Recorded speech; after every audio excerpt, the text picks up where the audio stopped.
A source high up with the 49ers is talking to reporters saying Trey Lance has arm fatigue. Is it true or is it not? Jimmy and Seattle might have some mutual interest. Is it true or is it not? We're going to find out with the bro, Marco Martinez. Stay tuned.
It was just Marco, but what is up, fam? Thank you so much for joining in to So Real Sports Talk this Wednesday evening. Man, I'm so excited about our guest. I wanted him to have both screens, my guy. So usually you guys know I have my little brother, Rohan Chakravarti, on for this show from 49ers Web Zone. He's obviously in Europe doing it big and proper out there. So I had to grab his partner in crime for the same slot. So we got Mr. Marco Martinez, also from 49ers Web Zone. How's it going, my brother? How's everything going for you? Hey, how's it going? I just want to make sure you can hear me because I know my internet. So I'm at my uncle's house in right now. So I don't know how my Wi-Fi and everything is going. I want to make sure you can hear me perfectly fine. Yeah, man, you sound great. And I'm pretty excited about this show. Marco, I know you're very tapped into the league, not only with the 49ers, but, just all around the NFL. I love your takes. So I want to say from the jump, go follow Marco Martinez on Twitter. You'll go see all his links, what he's writing on, all that kind of good stuff. Keep it locked. I guarantee you fall in love with him by the end of the show. But anyways, do want to shout out some of the guys in the chat right now. Raphael562. What's up, Sunil, Marco, everyone? Thank you so much for joining in. My man, Fernando, how's it going? Marco's on the show. He definitely is. Well, Marco, I don't want to waste any more time. We said it in the beginning of the little teaser.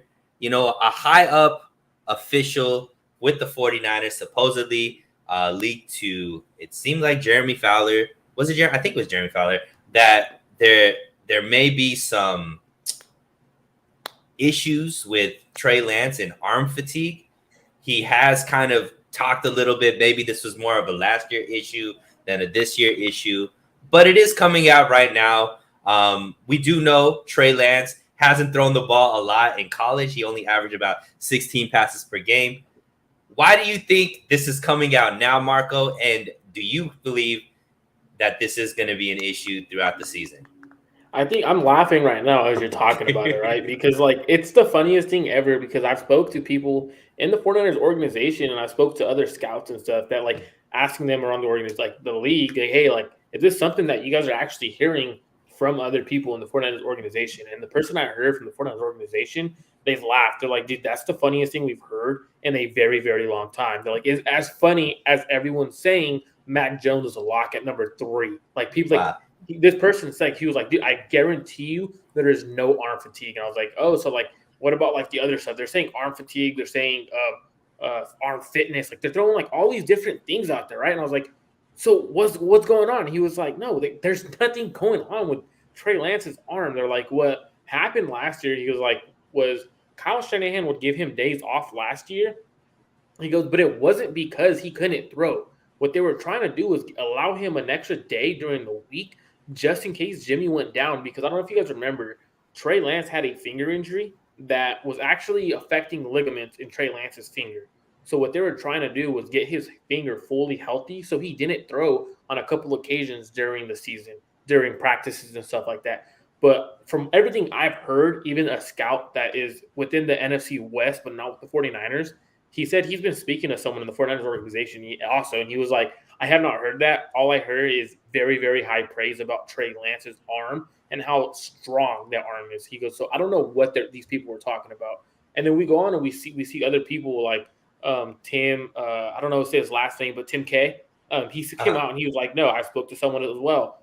They complete false. And then Benjamin Albright comes out and says the same thing. It's false. So I think what I think this is, to be honest, is that everyone wants to be in this conversation, right? Because if we look at Jimmy Garoppolo, the Trey Lance, and the 49ers as a whole, they're a very, very big topic, right? I mean, when the 49ers are winning, the NFL was doing a lot better in terms of ratings and stuff like that. They were one of the historical franchises in the NFL. So the fact that you could talk about the 49ers having a quarterback controversy is amazing. I mean, if we remember when the 49ers moved up to number 3, the entire draft process was about who did the 49ers draft, right? Like, It wasn't even about pick 1, 2, or anyone after the 49ers. They kept saying the draft starts at number 3. So what are they doing now? They're using this as a very, very big platform to talk about the 49ers quarterback situation, and they're using these hypotheticals about Trey Lance. Yes, he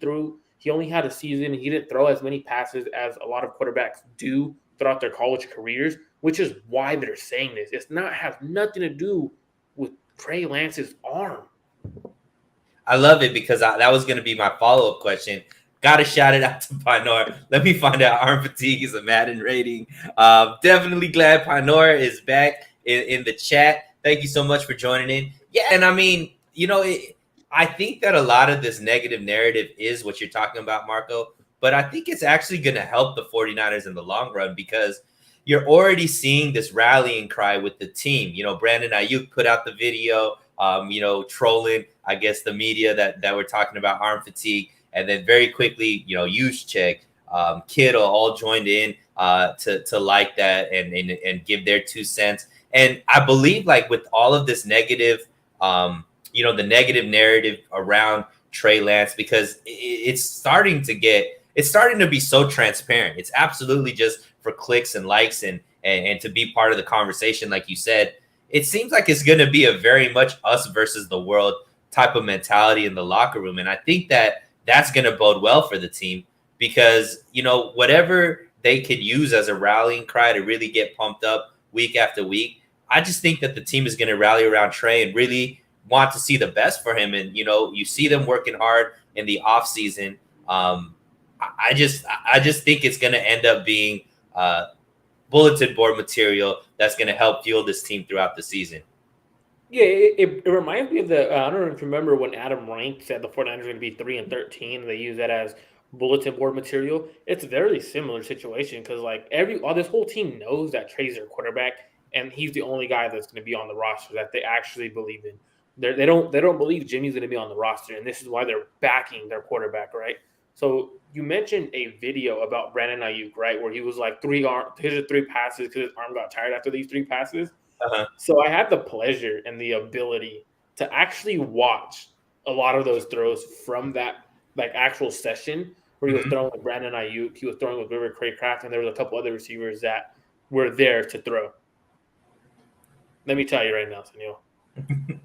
I'm gonna give you guys a pause and an effect to allow you guys to understand what I saw.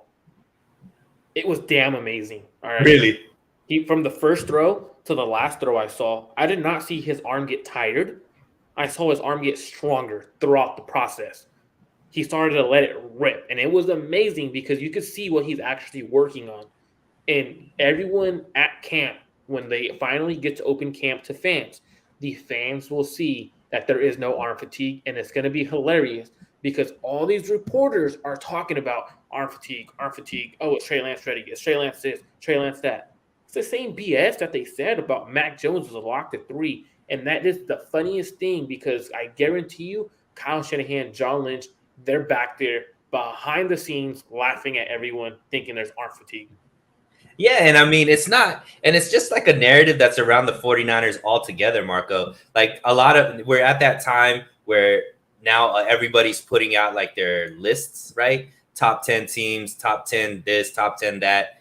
49ers have pretty much been snubbed on all of these lists, right? Some reporters don't even have the 49ers making the playoffs this year as one of the top 7 teams in the NFC.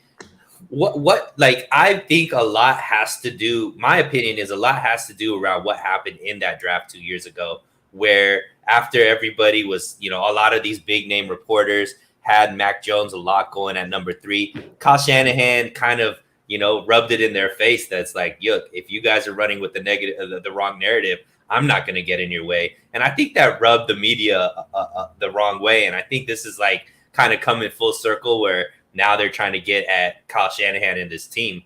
But if it's not that, what do you think it is that's causing? Because I do understand, okay, let's talk about the 49ers. Let's get them like as one of our topics.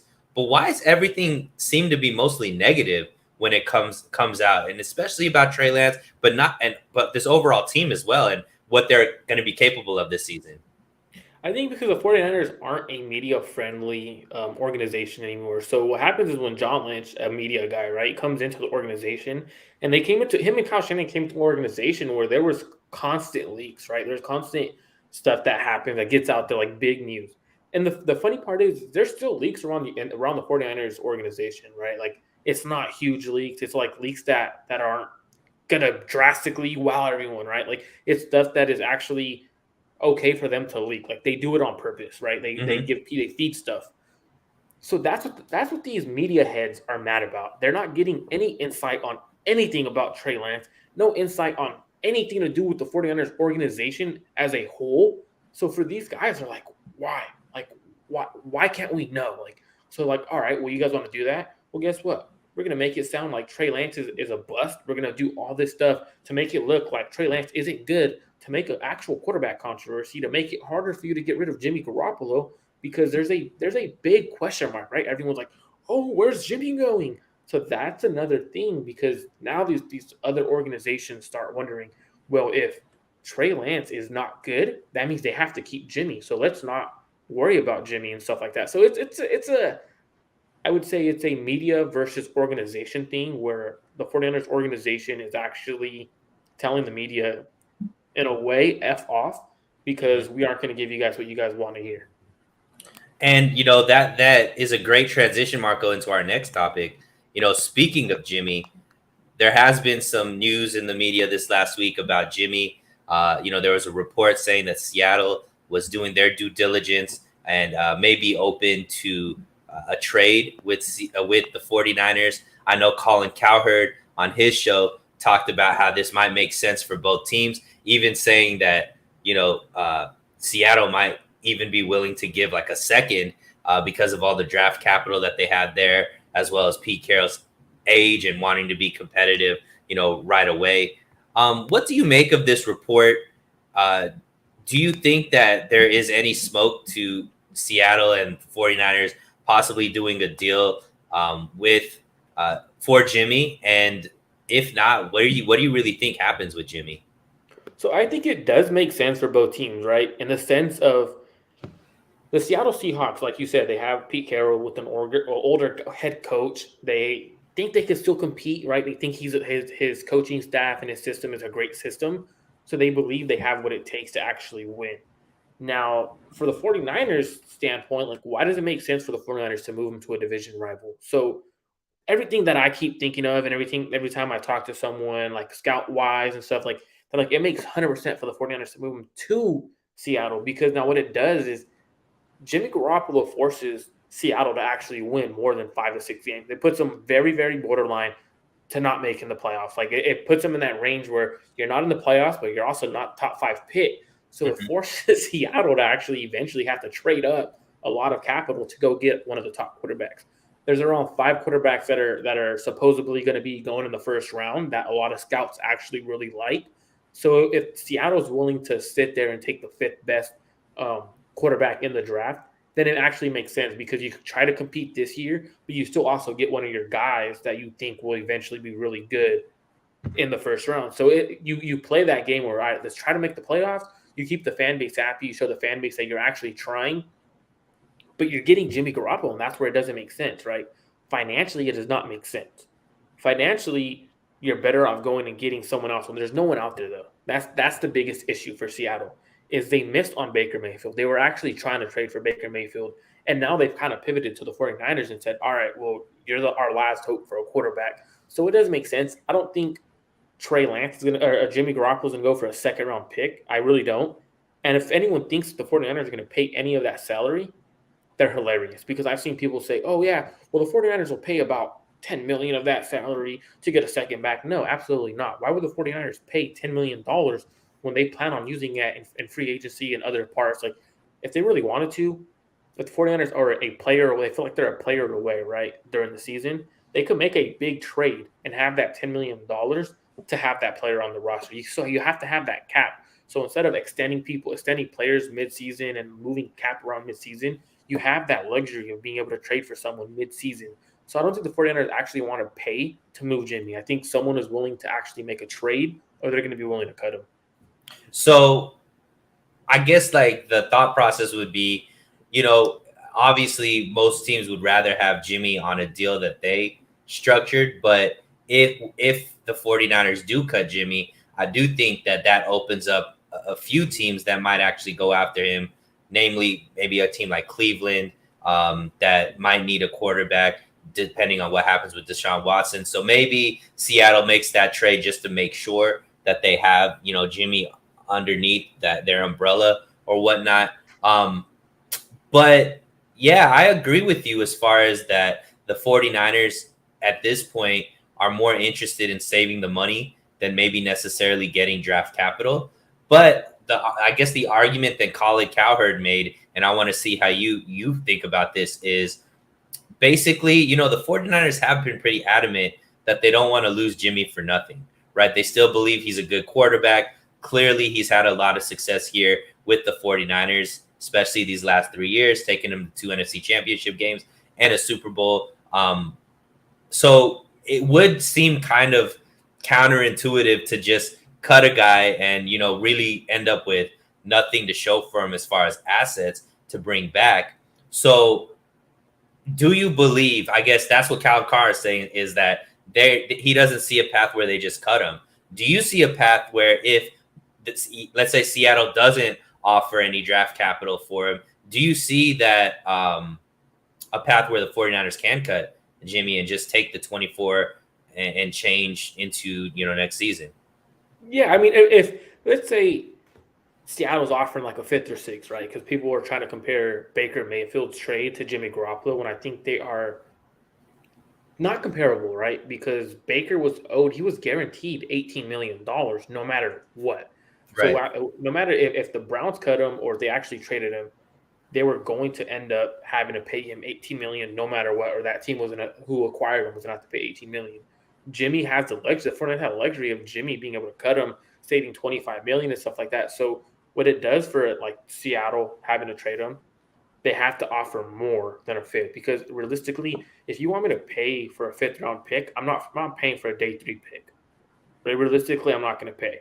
So Right. if you're gonna offer me a 2nd round pick and you want me to pay $10 million, it has to be for a reason. If the 49ers believe like, hey, another 2nd round pick can give us the opportunity to trade up and get one of the best safeties in the draft class next year, then it actually gives you the ammunition and you're paying for a future player. So like you're kind of playing like that Moneyball game in a way that baseball does, where they'll pay for you to get a player and stuff like that. So you're paying for a player down the road. Now, I just don't think it's smart to pay for a pick unless it's a 2nd rounder. 3rd, through anything else, I'd rather save the money and go into free agency with $25 million, looking to spend $25 million on the offensive line, safety, or any other position possible, right? Because at the end of the day, the 49ers have a roster where it's really hard to make this roster. Like if you look at everywhere on the roster, it's how do you beat this person out if you're a young player, right? Right. And I think the 49ers would be more suited to go all in free agency or trading up into the 1st round to get guys like that. So unless it's a 2nd rounder, I don't see the 49ers paying anything, and I think they would rather cut him and save that $25 million. End of the day, what is an organization going to say to other people, right? Oh, of course I don't. I don't want to cut him. Of course I don't. Right. Why? Because even if you say, oh, yeah, we plan on cutting him, then if I'm the Seattle, I'll send you a 7, bro. Send him to me for a 7. Like, right? Right. Like, you're gonna cut him eventually, so I'll just pick him up when he's a free agent. Like that's the and that's what a lot of fans and stuff like that. That's what they don't understand is a lot of times when these talking heads like John Lynch, like whenever they're giving people stuff like, oh yeah, the 49ers plan on trading him, they don't want to cut him. Of course not. Who the hell wants to cut someone when they could get a pick for him eventually? You know what I mean? Like the possibility of getting a pick rather than just cutting him, it's there. This is the thing, I guess, Marco, and maybe you could help me understand this. You know what? Carolina gave up like a future 5th, right? And Cleveland ate a majority of that contract. If Seattle was really in the market to get somebody, don't you think they would have done something like that?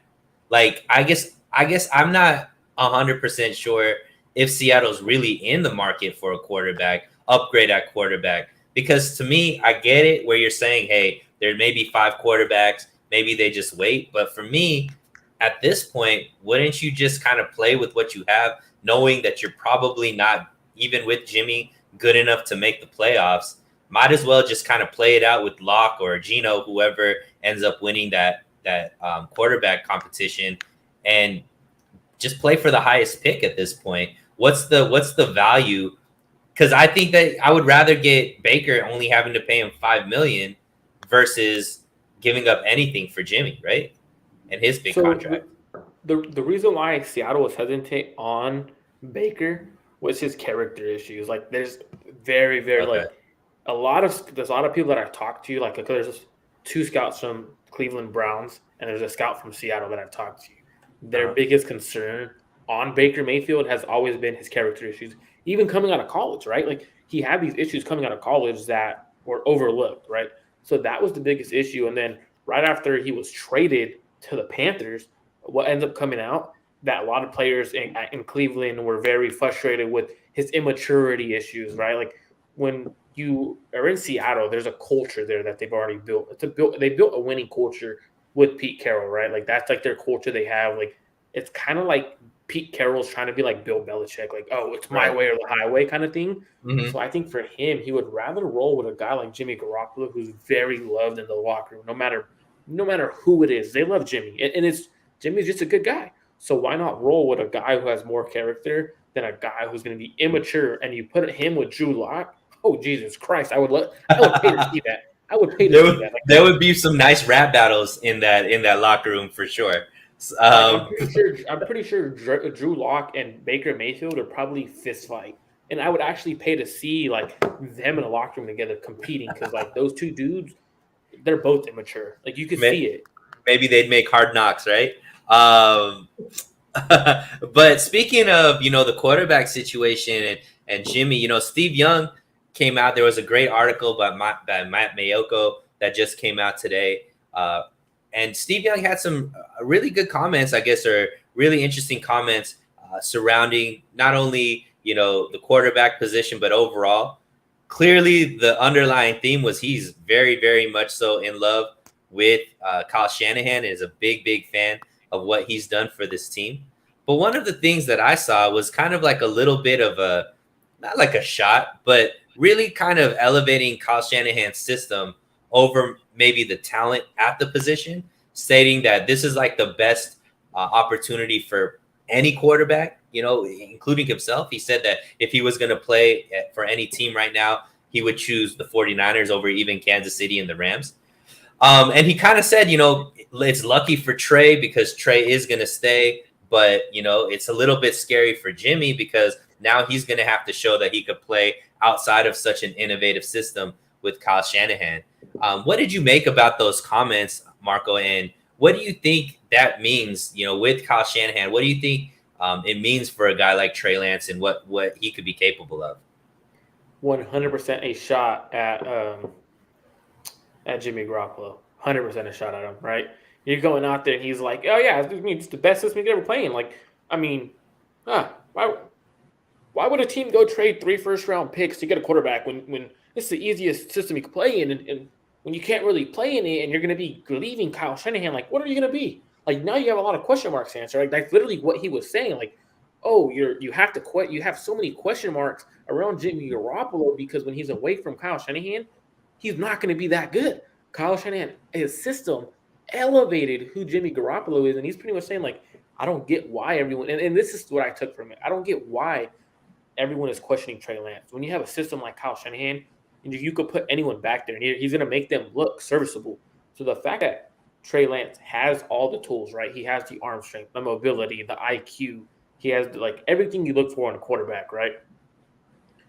So why wouldn't Kyle Shanahan make him a good quarterback? And we also got to remember, Steve Young played in this system. He played under the system, so he understands what Trey Lance can do in this system, coming from this system. So I think it was a very, very good thing that Steve Young came out and said that today, because he's like, yeah, well, I don't know why you guys are all questioning Trey Lance. Like this is how I took for what I took from him. I don't know why you guys are all questioning Trey Lance. He's in a great system. He has the perfect opportunity to show the world how good he is when Jimmy Garoppolo couldn't do so.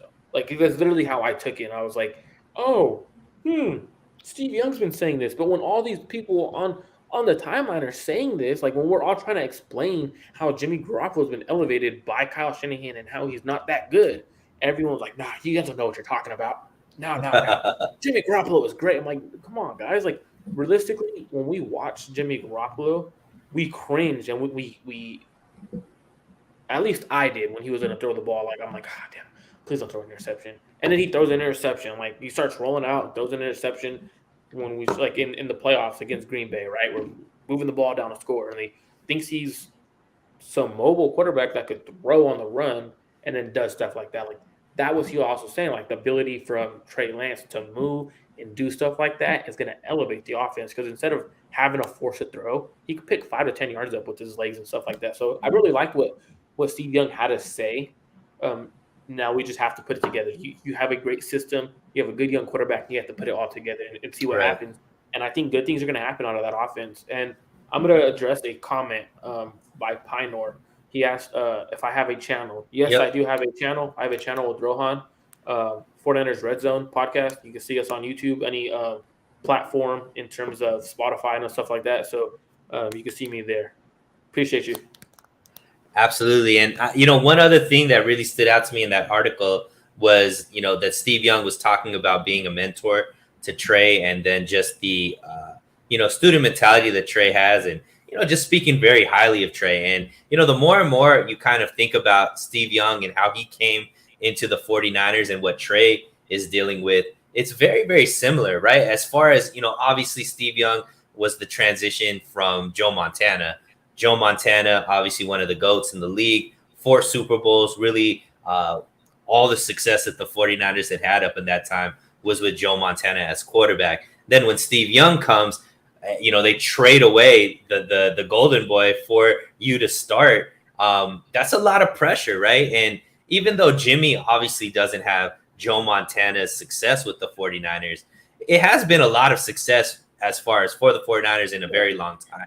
So similar type situation where Jimmy's looking to get traded away or won't be on the team, and Trey Lance is coming to a team that's equipped to make a deep playoff run, win a Super Bowl. A lot of players on the team have played with Jimmy and had most of their success with Jimmy, much like what Steve Young had to inherit, with most of those guys winning under Joe Montana and expecting to win, moving forward.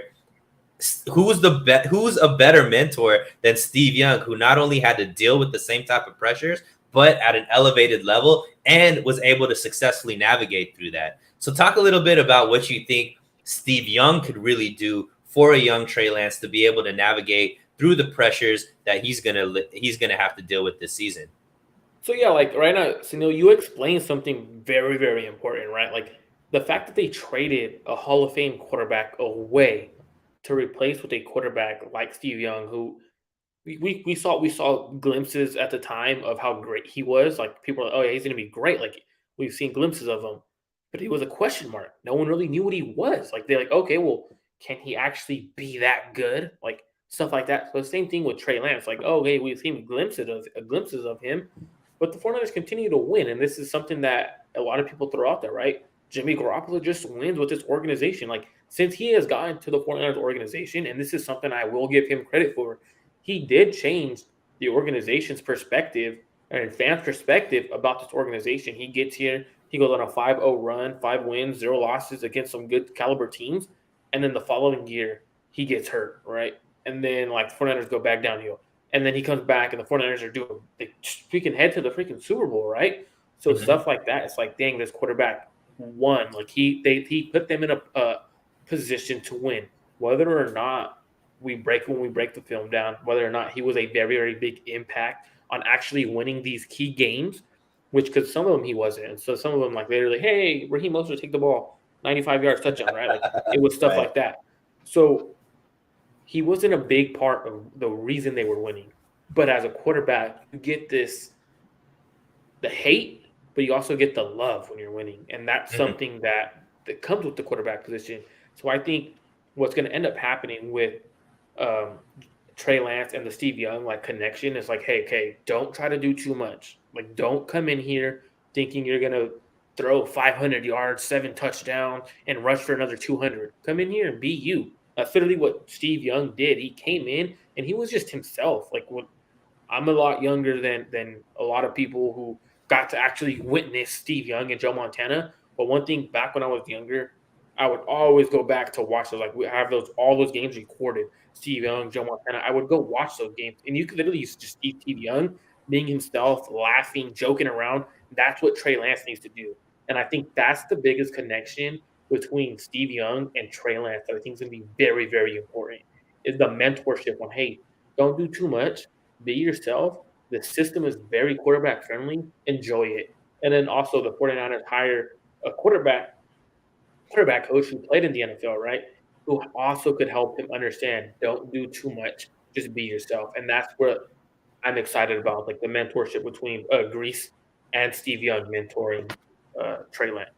Oh, Yeah. and he was being mentored by Jerry Rice. Like that's one of his close. He's very close to Jerry Rice. He's a brand ambassador for Jerry Rice's energy drink. So like that's something that also he could look at. Like, hey, like the transition from Joe Montana to Steve Young. This is what Steve did that actually worked and stuff like that. So like kind of like connect them and stuff. You know what I mean?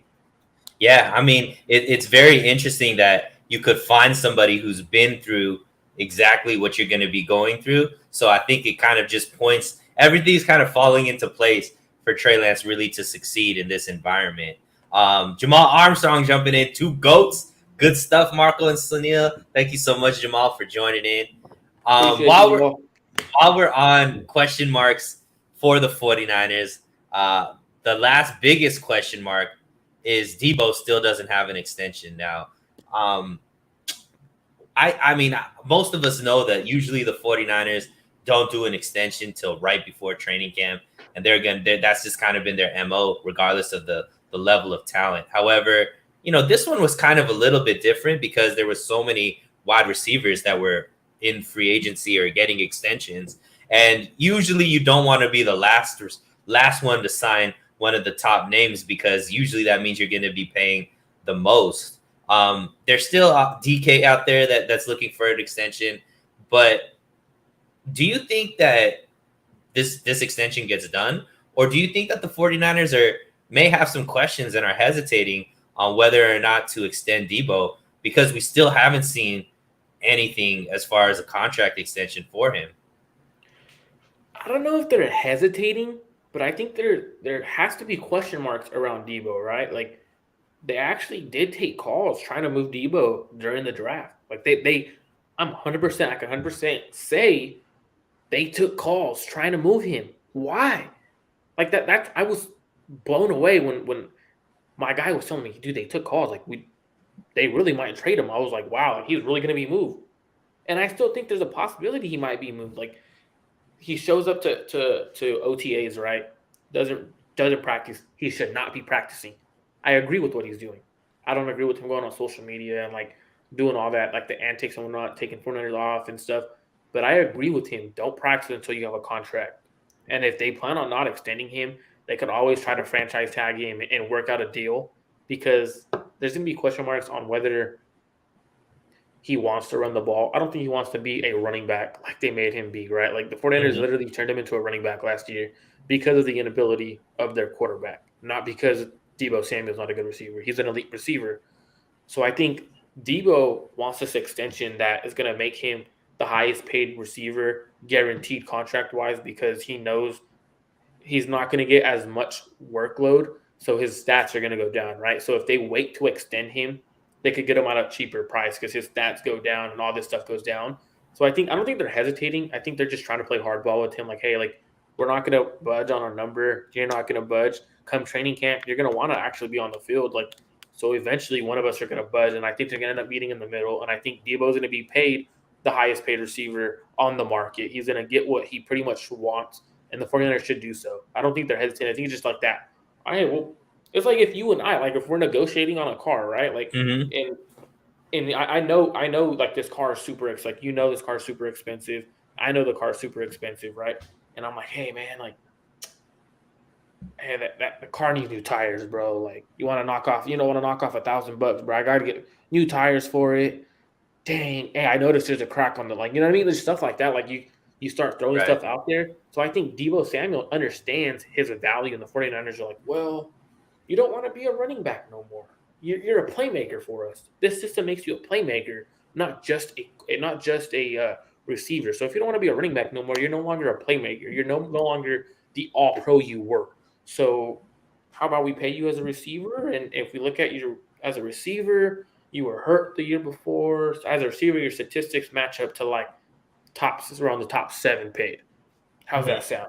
And he's like, nah, man, I'm the best receiver in the league. Pay me as so. And I think it'll eventually be top 5 paid with the highest guarantee. Like his annual average per year will be in top 5, but he'll have the most guaranteed money out of all the receivers. So you'll end up being like that 40 million guaranteed range. How much, Marco, do you think it plays a role that they have a guy like Brandon Ayuk that is going to be up for a contract here in the next like 2-3 years, right? I think this is going into his 3rd year. He was drafted in the 1st round, so they have a 5th-year option with him. But how obviously you can't have 2 ridiculously high paid receivers.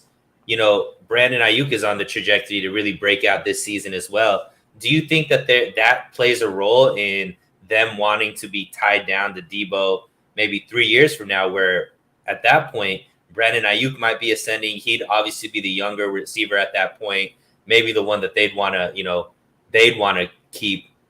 How much do you think that's playing a role in why this extension hasn't been done yet? I mean, it gets very tricky, right? But when you have a quarterback on a rookie contract, you could actually pay both of those receivers top dollar. So like, but the thing that also gets a little like in that cap room space thing that gets tricky is a lot of their big contracts that they've actually extended players to start kicking in next year. Like they start like actually skyrocketing on their price tag. So like, it's one of those ones where financially you could do it because of a rookie quarterback contract. But we also see what the Dallas Cowboys did. They're paying this running back high money who is question marks on there. But Amari Cooper and then CeeDee Lamb, like who do you really keep? So there could be some like I guess I don't know if controversy between the organization and like, hey, Brandon Ayuk fits our system better in terms of receiving wise. And if we get a guy like Danny Gray, we get another running back, we could play this Moneyball role and replace the production by having 4 to 5 guys actually replace his production of Debo's and eventually just draft another receiver. So like it could be a possibility that that's what they're thinking. I don't think it's smart. I think you always got to keep guys that are very talented. I think you have to figure out a way, and especially if you want to win Super Bowls, right? Look at the Los Angeles Rams. They don't care what they pay. They figure stuff out. Whether you're in cap hell for the next 5-10 years, hey, they got a Super Bowl out of it, right? Like they got a Super Bowl and they'll be in cap hell or whatever the case may be for the next 4 years. They don't care. Winning solves and cures everything. So at the end of the day, I think they should definitely sign him and not hesitate and be like, hey, well, we have to pay Brandon Ayuk next year. For all we know, what if Brandon Ayuk doesn't even have a good season this year, right? Like he might not have the great season we all think he's going to be. So, hey, don't play the hypothetical game. Just extend your receiver who is an all-pro receiver, and let's get moving forward. Yeah, Pinor, I agree with Pinor as well. As much as people are mad at Debo, we need him to get a bowl sooner than later. I mean, absolutely. And I mean, we're all hypothesizing.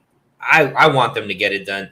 Debo clearly, in my books, has proved enough that we're a better team with him on our roster than not on our roster.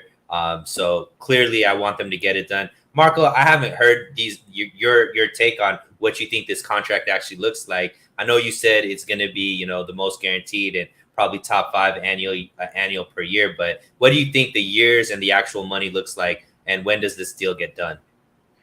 I think we're looking at like a 4-year deal, 105, 107, like in that 107 range, like million range, with about 40 million guaranteed, 45 million guaranteed, roughly. Like that's the ballpark. Um, Now, I'm not great with cap numbers and stuff like that, but I Uh, do know that when you extend him and you make him that high of a paid receiver, he better be the focal point of the offense. So he better still be doing those 3 carries a game. Yeah, that's hey, you're getting paid now. You can't say, hey, I don't want to run the ball. We paid you to do that. We paid you all that guaranteed money just so you could have the ability to run the ball. That's what we think is your best suit in this offense. We think you're a great receiver, but we think the biggest part of you is being the great athlete you are and just letting you put the ball in your hands and you take over games because that's how we're going to get to the Super Bowl again. And I think he understands that. I think he just wants to get paid.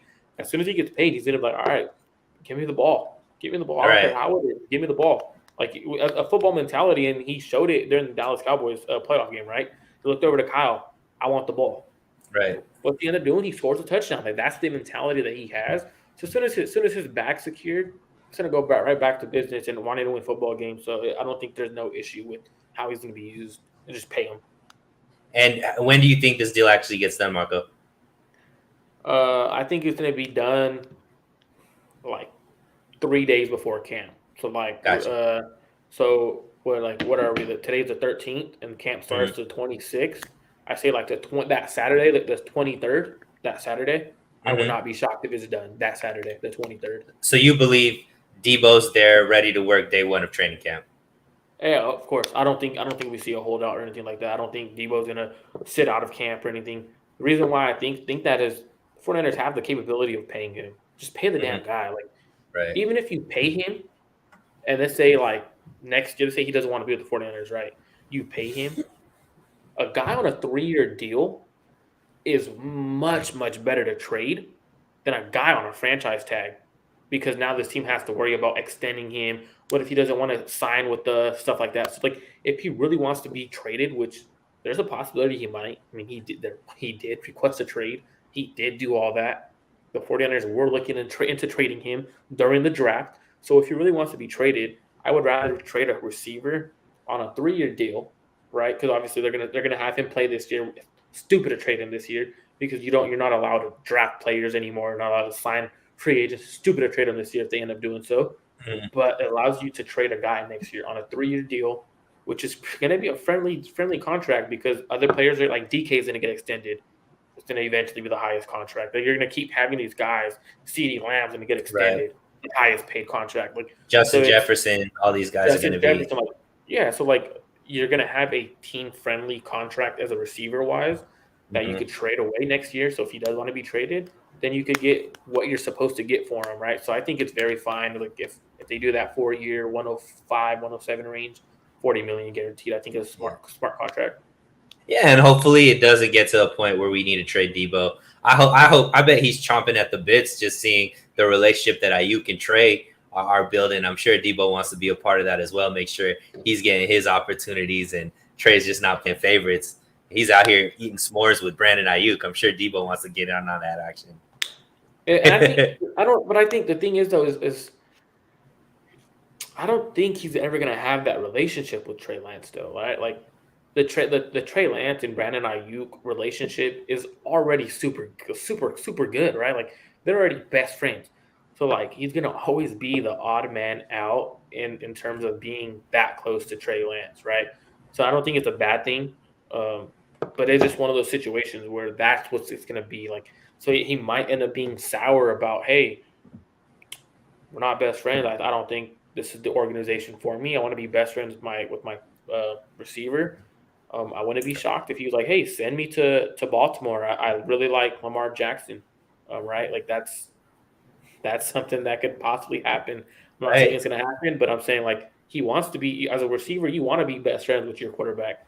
And like Pine Or, there's a comment Pine Or put right. He goes, Mhm. Debo and Nick are cornerstones in this upcoming dynasty. Actually, I'm going to have to disagree. I think Lance and Nick are the cornerstones of this dynasty. I don't think Debo is the cornerstone of this dynasty. I think it's actually Trey Lance. This franchise is going to go as far as Trey Lance takes them. With Absolutely. the great defense, the great run game, we're always going to have because Kyle, he understands his defense needs to be strong. He understands that the run game is going to be strong, so it's going to be as far as Trey Lance takes. So not necessarily Debo. And we know that Kyle Shanahan and John Lynch are prone to just drafting a receiver within the first 3 rounds every single draft, right? We've seen him do it, countless time. Maybe Danny Gray, they drafted him in knowing 2 years, 3 years from now, he might be the guy slotted in next to Brandon Ayuk if things don't work out with Debo.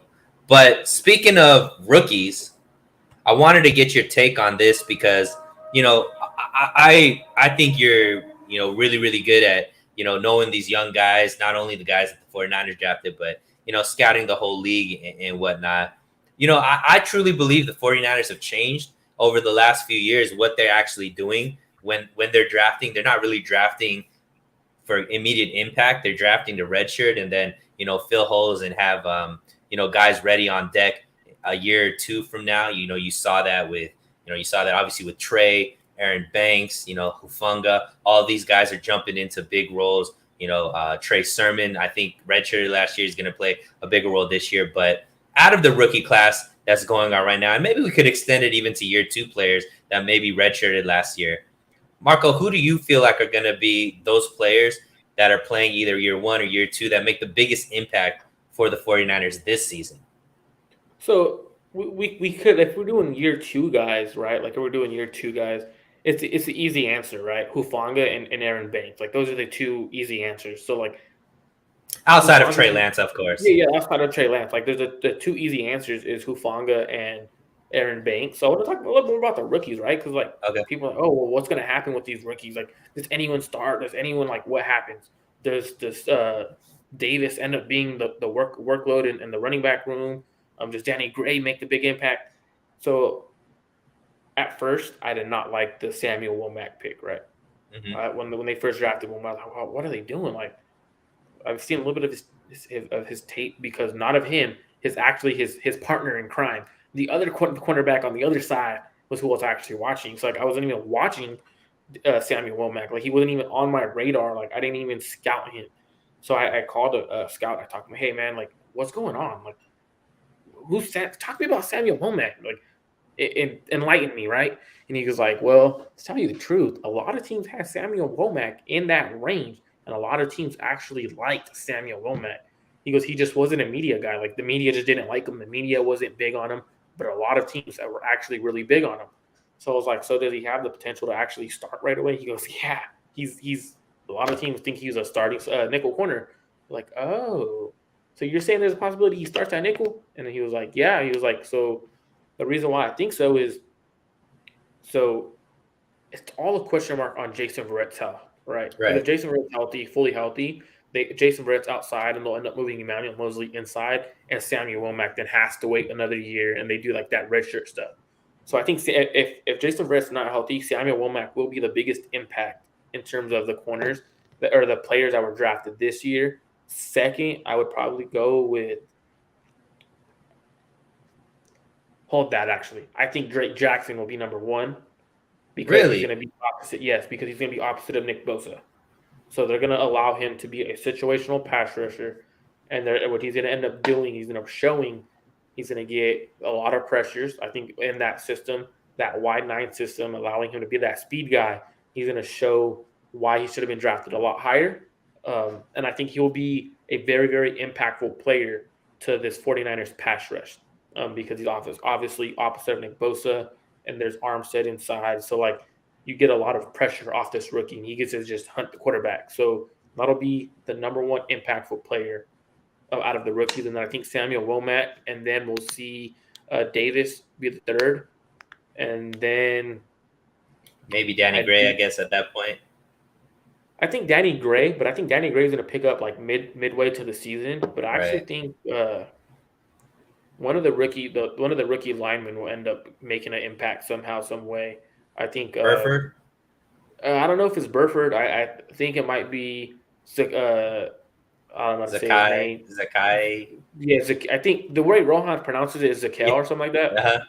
So I think he'll end up. I think there's a possibility like he could be a starter. I don't know if it's at center or at right guard, but I think he is a guy they really, really like. So I think there's a possibility he could start there. But yeah, I think Drake Jackson, Samuel Womack, who I think Samuel Womack might end up starting at the slot that nickel corner role, and then it'll be Davis and then Danny Gray. But Danny Gray's not going to take off until midseason because what's going to end up happening? They're gonna allow him to learn the system and get into the offense slowly. They're going to work on Debo, Ayuk, and Jennings, and then they have Kittle in the pass game. So like Danny Gray will eventually start taking off midway into the season.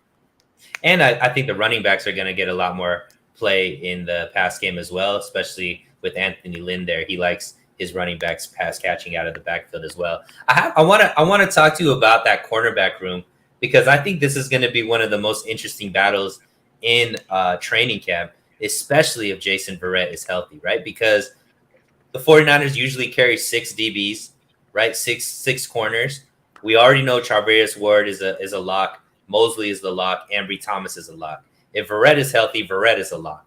That leaves 2 positions with a lot of names there as far as who are going to be picked up, right? We're talking about obviously Womack, Tariq Castro Fields, but we also have Denard. We also have Dante Johnson, and then we have Lenore as well, who was a guy who people were somewhat excited about last season as well. So out of those 5 guys, let's assume Verrett is healthy.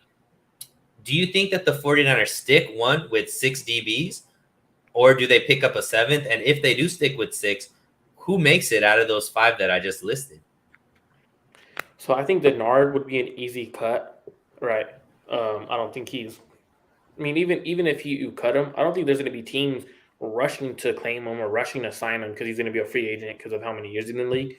So you have him there, right? I do. Why can I not? Demo Lenore. Yeah. Man, he's struggling.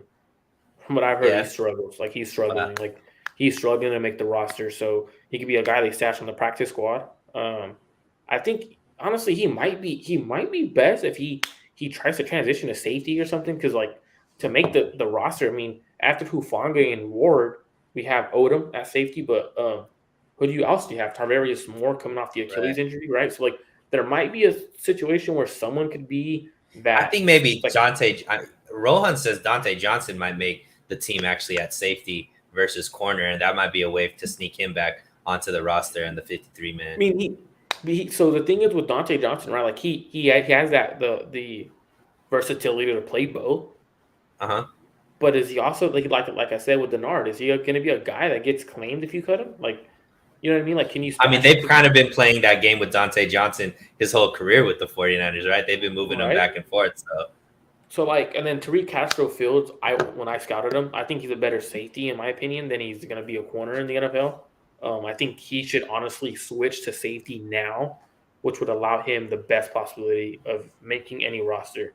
And then we also Womack. I think Womack's gonna make the roster. From what I've heard, he's making the roster. Like I have confidence saying that. So Dante Johnson, question mark. I don't think he makes the roster out the gate, and I think they're gonna end up trying to stash like a rookie on like Tariq Castro Fields or someone on the IR, right? Like keep him on the roster, stash him on the IR. Who can take it from you. Phenomenal Lenore, I don't think he makes the roster. I think he's from what I've heard, he's struggling. Then you have Denard. I think Denard gets cut. I mean, he's the worst out of the bunch in my opinion. I would rather have Ambry Thomas playing over him. And then who else do we have? Womack, you said makes the roster, and then Dante Johnson. I think that's the. So it was Tariq Castro Fields, Samuel Womack, Denard, Dante Johnson, and Lenore. Yeah, so I think it's going to end up being Womack Samuel and then Womack who else? for sure, and then I think it'll be to start.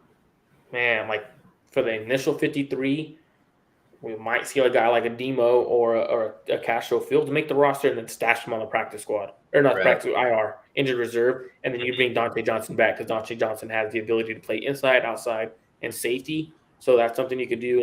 And if Dante Johnson's always willing to do that, he did it last year for us, so Right. it's something he will do. And But he like you're plays special talking, teams too. So I think that's a value that he could do. He's just too versatile to not have on the team. but the thing is, like the initial 53, like we could say, oh, these guys are locked to make the 53, right?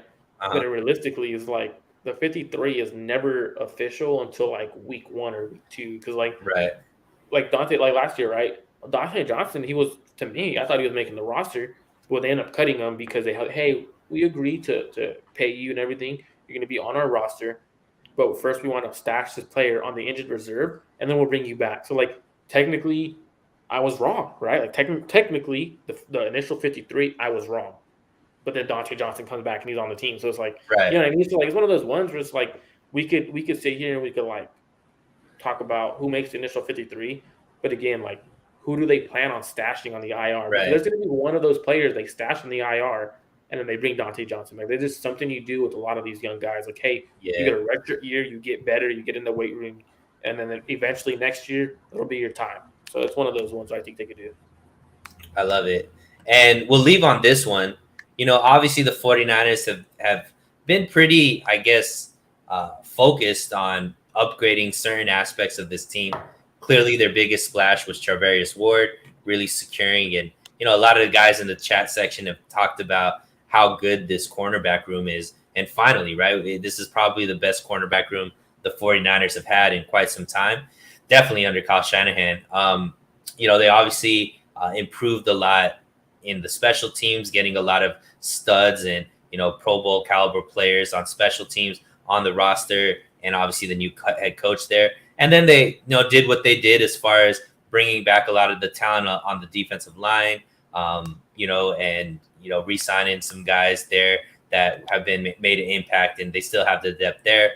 Still have the studs along the linebacking core. Still have the studs in the wide receiver room. Upgraded, some would say, the running back room as well. And obviously Trey Lance at quarterback. But overall, where do you believe this team will show the most improvement this year? Man, there's a lot of ways I could go, right? Because like the special teams unit was by far the worst special teams unit I've seen in a very, very long time. So no matter what, they're going to be much, much improved. So like if we look at statistics, right, and like all that stuff, it's very hard to get like the defense much better because they're already in the top 5 categories. So like to get better than that, it's hard to like improve much. So special teams easily is going to be the most improved in terms of statistics and all that. Like they got so much better. I'd be shocked if they stay as bad as they are. So that's easily like number one. But like, who wants to talk special teams when we're talking football, right? Like realistically, like I'm one of those guys where I could sit here and I'll talk to you guys about special teams for an hour and I'll make it entertaining because special teams is so damn important and people Right. always like they're like, oh, so it's just special teams. Well, yeah, special teams, but also when you have the worst special teams in the league and you're having Seattle Seahawks score a touchdown on your special teams on a fake freaking punt, Right. like, hey, that dictates games. Like the special teams unit dictates games. People don't understand I that. mean, Like people don't realize last year 5 out of the 7 losses that the 49ers have were within one score. So you're talking about a few yards, starting position here and there. That might change the whole dynamic of the game. But I didn't mean to cut you out. Go on. no, you're fine. And so yeah, like 49ers throwback, like Fernandez says, it's the reason we beat the Packers in the playoffs, right? Like so stuff like that is important, right? But then people don't like it's just boring, right? You only see special teams 10 plays a game, 20 plays a game at most, like depending on how the game rolls. But I think the best and the most improved unit this year will for sure be our secondary in terms of what they could do, right? Because what's going to end up happening is Tarvarius Ward is a guy that the 49ers believe could match up man to man and leave him on an island, and they feel comfortable doing so. We've heard Kyle Shanahan say what I look for in a corner is someone that could go match up man to man and take away the team's best receiver or the second best receiver, and what then allows you to do, right? So if they really wanted to, they could do a lot of things defensively. Hey, Tarvarius, you got that side of the field, you lock that up, you're a man to man. Now we just rotate everything, and then we're playing another coverage on the other side. Like you could do a lot of things now on the other Mhm. side.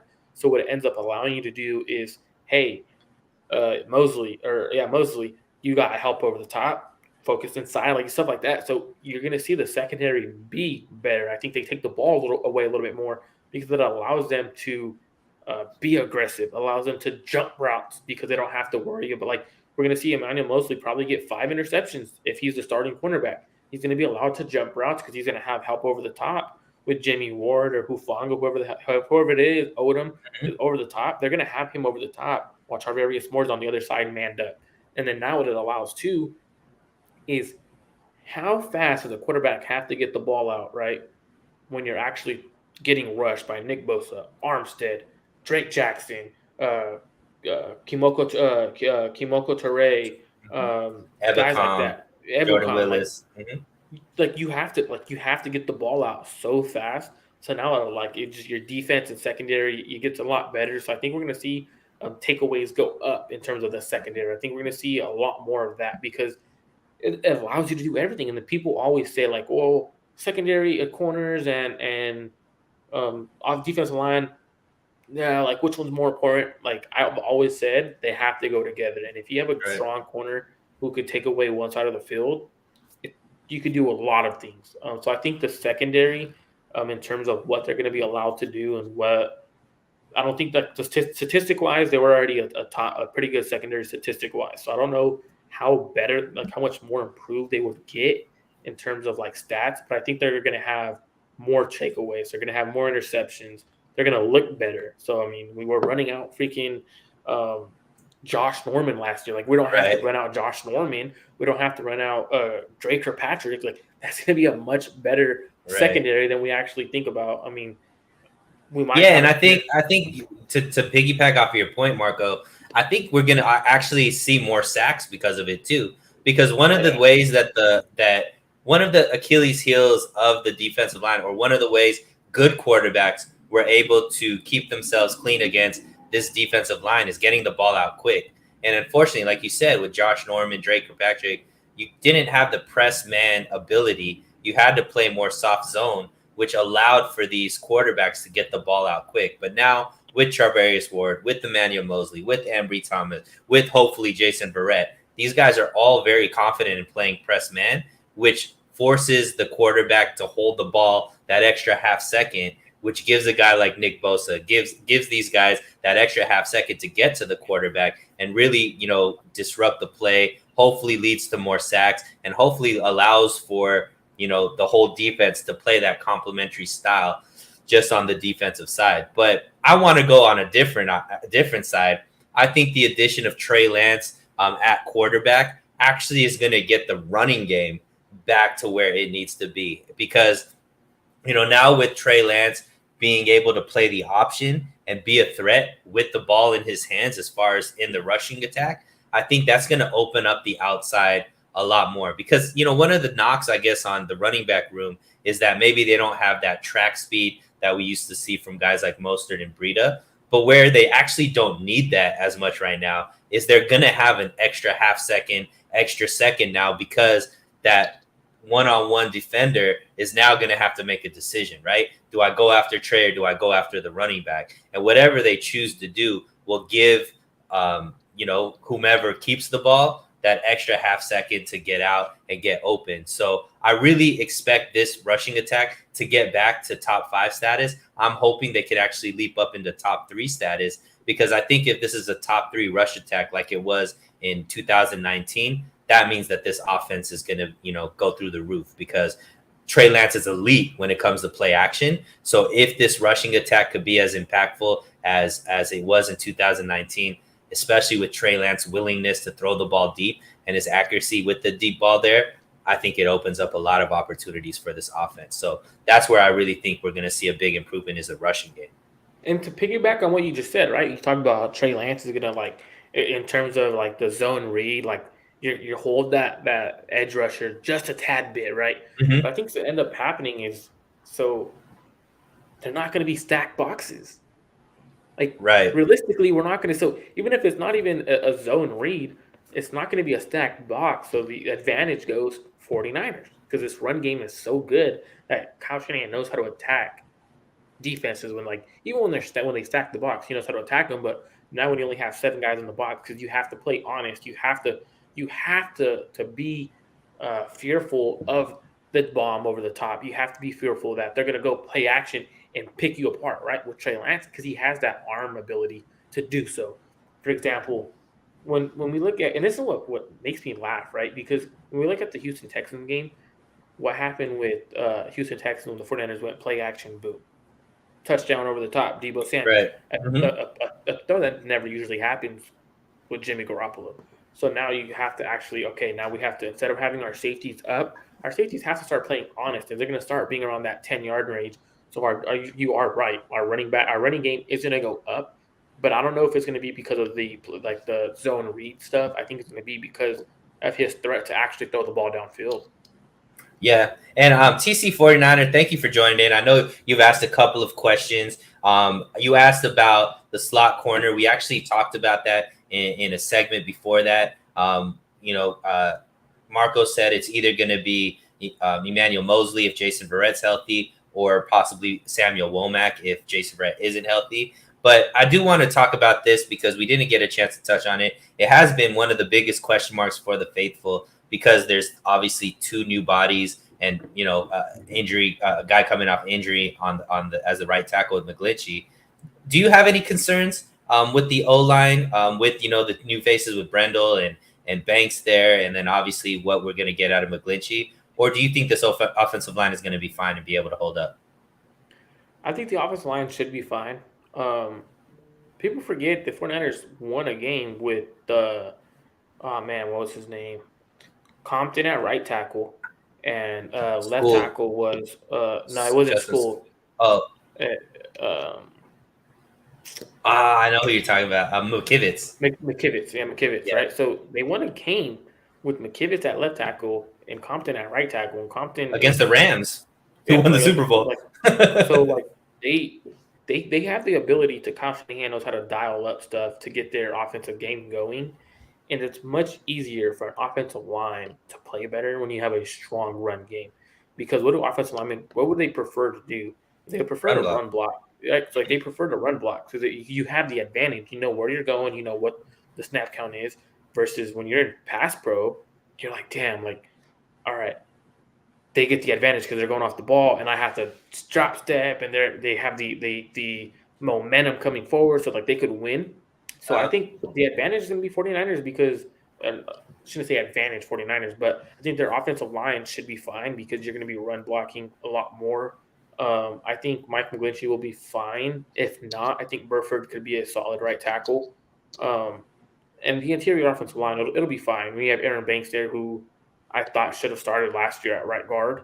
I don't know about my only question is Daniel Brunskill, right? He has what they call knee tendonitis or arthritis in his knee, whatever whatever you guys want to call it. Some call it knee tendonitis, some call it arthritis. How well does that knee hold up throughout 17 games in a season if he's starting, right? Because he was rehabbing that knee during OTAs. So how well does it recover? That's my biggest question mark, is if they plan on having Daniel Brunskill be the starter at center or right guard, will his knee hold up? That's my biggest concern. Not really how the offensive line will play. I love it. Well, Marco, we got through all the questions, my man. I want to give you the next few minutes to just kind of plug whatever you got going on for the rest of the week and tell the guys where they could follow you moving forward. So you guys can follow me on Twitter at Marco_Mark1205. I do also have a podcast with my boy Rohan. You guys can follow that. Any platform you prefer to listen to, whether that's Apple Podcasts, Spotify, Google, all that stuff, you guys can follow. On YouTube, we are the 49ers Red Zone podcast, so you guys can go ahead and subscribe there. That'd be awesome. I'm just waiting for him to come back because he is in Europe having a great life, which I think he should do before he goes off to college, because college is a headache. He's going to have a headache for the next 4 years in Wisconsin, living that life in college, man. Yeah, man. I will be also. Fernando put Marco's going to be live with Jack Cameron and the 49er Minded tomorrow. I will be live tomorrow with Jack Cameron. It's gonna be like a little round table, so it should be about 4 or 5 of us, I believe. So that should be fun tomorrow. Yeah, man, and I love it. And I mean, like I said, I'm a big proponent of Marco. Like, he does have very interesting takes and very well versed, and has a lot of receipts and facts to back his takes. He's not just a hot take guy. He actually has a reason for why he says what he says. Very tapped in, as you guys heard as well. You know, knows a lot of people around the league, not only in the 49ers organization, but very well. And definitely when it comes to training camp time, I definitely recommend tuning into Marco, because not only do they know what they're talking about, him and Rohan, they tend to have some pretty cool guests on their shows as well. So definitely, this year, I'm not going to be as tapped in as usual. I don't think I'm going to be making it out to any camps this year, because like the camp starts the 23rd or like the 26th. I'm in Irvine that week, like that whole week until like August 3rd or August 2nd or something like that, because I'm looking at wedding venues out there in that area. So it's like, dang, like I'm missing all of it like that week of training camp. And then the next couple of days when I get back, I go straight to work for like trainings. As like how many you hire as a teacher. It's like we go right into like hardcore trainings for like the next week and a half. So I'm not going to be as tuned in. I hope Rohan is there, so Rohan has eyes on everything. Rohan's definitely going to be there. He's already planned it out. So yeah, he lives like down the street, so he should be there. So he'll be tapped in. I'll be tapped in other avenues. I'll be talking to people that are in the 49ers organization that are there on how they see things.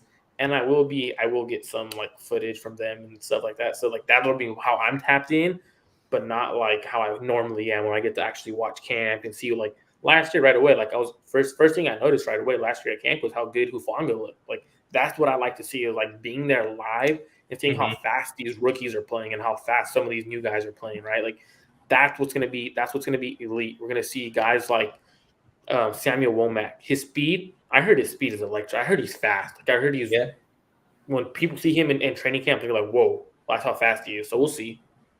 Yeah, and I mean it's interesting because this training camp, there's actually a few positions there up for grabs. You know, at least 3 positions it seems like on defense, and then we got to see what's going on with that offensive line and running back room. So it is going to be interesting. Definitely.